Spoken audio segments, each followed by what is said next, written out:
सातवां वो शख्स कि जिसको मौत का तो यकीन हो लेकिन वो इस मौत के लिए तैयारी ना करे। जिसे पता हो कि मैंने एक दिन मर जाना है, मौत का यकीन हो, लेकिन ये यकीन उसे मौत की तैयारी की तरफ राग़िब ना करे। जब हम जनाजा भी उठाते हैं तो जनाजा आगे आगे होता है, सब लोग पीछे पीछे होते हैं।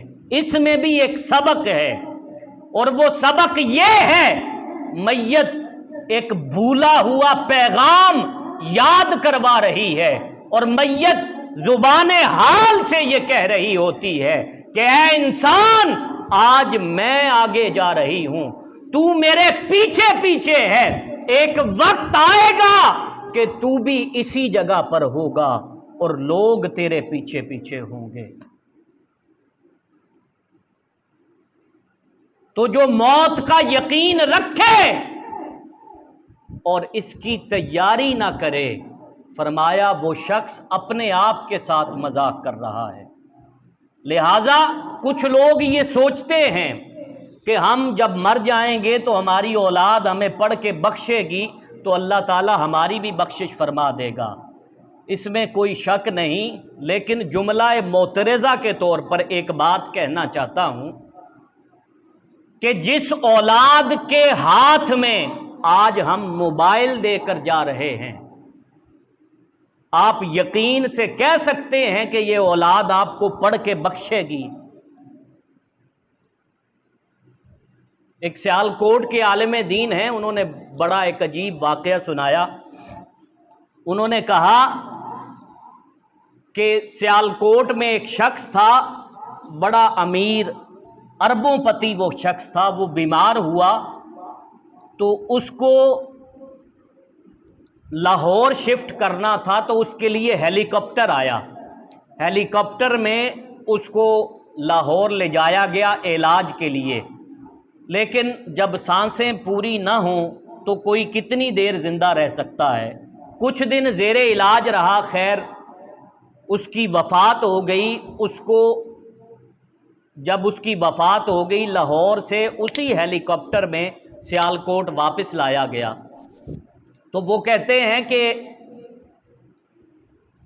वो जो बुज़ुर्ग था जो फौत हुआ, उसके घर वालों के साथ मेरा ताल्लुक़ भी था। उन्होंने मुझे बुलाया कि आकर इसको गुस्ल दे दें हमारे वालिद को। तो कहते हैं कि मैं गुस्ल देने के लिए चला गया। उस कमरे में जहाँ पर मैं गुस्ल दे रहा था, मैं था, दो उस बाबा जी के बेटे थे और दो लोग और मदद करने के लिए थे।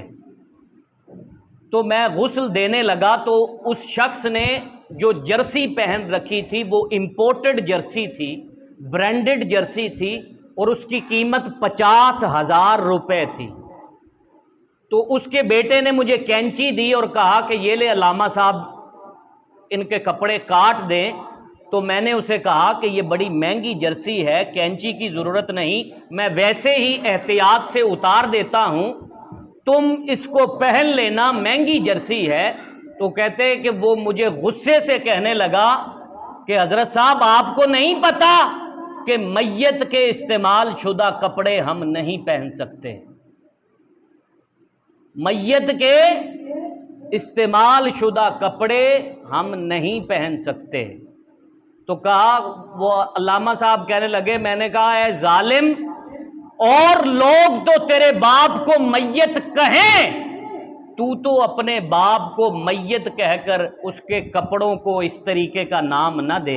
हालांकि ये कोई मसला नहीं है कि मैयत के कपड़े नहीं पहने जा सकते, लेकिन वो अभी जुमा से पहले भी मुझसे कोई मसला पूछ रहा था, तो उन्होंने कहा कि मैंने मोबाइल पर ऐसा सुना है।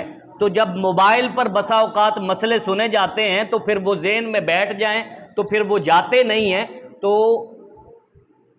वो मियाँ मोहम्मद बख्श साहब ने कहा था कि जांदी वार डरौना बनियो, हाथ नहीं लांदे घर दे, कि इंसान तेरी हकीकत ये है कि जब ये रूह तेरी जिस्म से निकल जाती है तो तू डरौना बन जाता है। तेरी अपनी औलाद भी तुझे हाथ लगाने से डरती है। अगले मिसरे में कहते हैं, जिन्ना लई तू पाप कमाए, किथे गए हो तेरे घर दे, कि जिनके लिए हलाल और हराम भी ना देखता था और इनको कमाकर खिलाता था, आज वो तुझे हाथ लगाने से भी डर रहे हैं। लिहाजा अपनी मौत की फिक्र खुद कीजिए और आज से ही अपनी मौत की तैयारी कीजिए।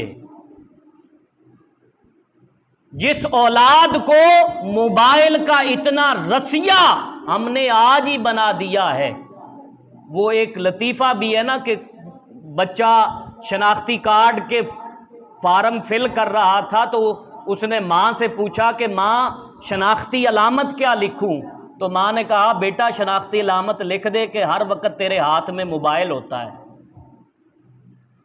तो जो औलाद आज हमारे होते हुए उसका हाल ये है कि मोबाइल उनके हाथ से नहीं छूटता, क्या वो जाने के बाद आपको पढ़कर बख्शेंगे?